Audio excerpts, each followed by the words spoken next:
All right, welcome to day one of culinary school, everyone.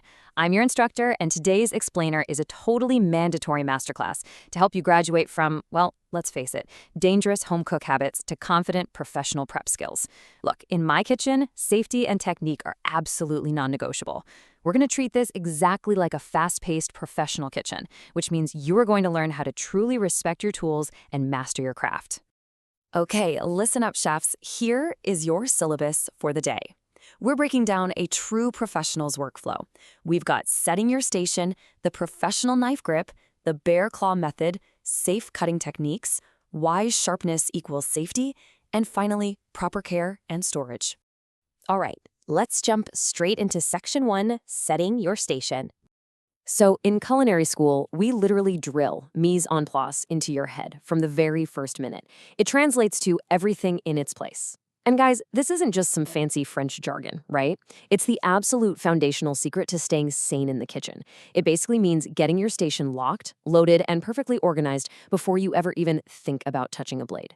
You want your board, your knife, and your ingredients totally ready so you aren't scrambling midway through a recipe. Now, a massive part of that setup is your cutting board. Listen carefully to this one. Never, ever use a glass board or cut directly on a stone countertop. It's a literal cardinal sin in the professional kitchen.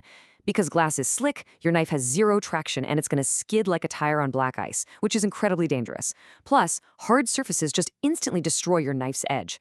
Instead, act like a pro and use wood, specifically end grain, acacia, or bamboo, because the wood fibers actually absorb the blade's impact. Oh, and here's a mandatory safety trick for you. Always anchor that board with a damp paper towel underneath so it never ever slips while you're working. Moving right along to section 2, the professional knife grip. You know, there's a huge difference between how a home cook holds a knife and how a professional chef does. Forget the amateur handle grip. People often call it the hammer grip, where you basically wrap all 4 fingers around the handle. I mean, while it feels strong, it actually completely wears out your wrist over long prep sessions and puts your hand way too far from the blade, so you lose a ton of precision. Instead, we want to adopt the industry-standard pinch grip for total, effortless control. Think about it like this. Notice how the thumb and forefinger are actually choking up to grip the steel of the blade itself. You're pinching the base of the blade, right above the handle, while your bottom 3 fingers just wrap loosely around the handle for stability. By doing this, the knife stops wobbling at the wrist and essentially becomes a true extension of your arm. It perfectly balances the weight of the knife and lets you maintain a dead straight line through your food. Okay, up next is section 3, the bear claw method. All right, behold the absolute gold standard for safety, the bear claw. It sounds kind of funny, but notice how the fingertips are tucked securely under the knuckles, basically acting like a shield. Your thumb is tucked in the back, pushing the ingredient forward.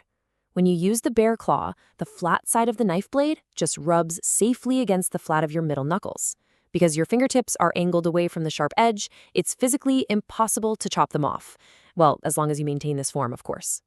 Which brings us to section 4, safe cutting techniques. So what's the absolute most crucial point when dicing anything, especially round objects like onions, potatoes, or carrots? It's step 1, folks. Always slice off a tiny piece of the rounded edge to create a flat base. If you try to cut a rolling onion, your knife is going to slip and you'll end up taking a trip to the triage unit. Seriously, create that flat base first. Place the food cut side down, and suddenly, you've got total stability to make your horizontal and vertical cuts safely and efficiently. Now, as for the cutting motion itself, we kind of have 2 main techniques. A lot of people think the European rock chop, where the tip of the knife stays glued to the board, is the safest. But actually, it requires lifting the handle quite high on larger veggies, which can cause dangerous wrist fatigue and a wandering blade. Contrast that with the Japanese push-cut method. This technique lifts the blade slightly and pushes it forward and down in one smooth glide. Honestly, it's a real game changer. It's incredibly efficient, saves your wrist, and creates razor-sharp, clean slices without tearing up the food. All right, section 5, sharpness equals safety. I literally want to shout this across every busy kitchen. A dull knife is the absolute most dangerous object you can own.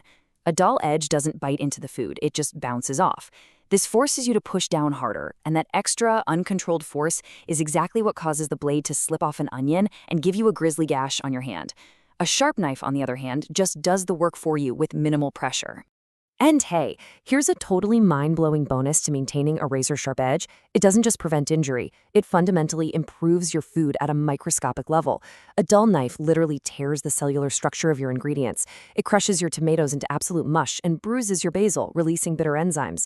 But a sharp knife glides through cleanly, meaning your herbs stay super fragrant, your meats stay tender, and ingredients like apples and avocados will actually oxidize or turn brown much slower simply because you haven't destroyed their cell walls. Pretty cool, right?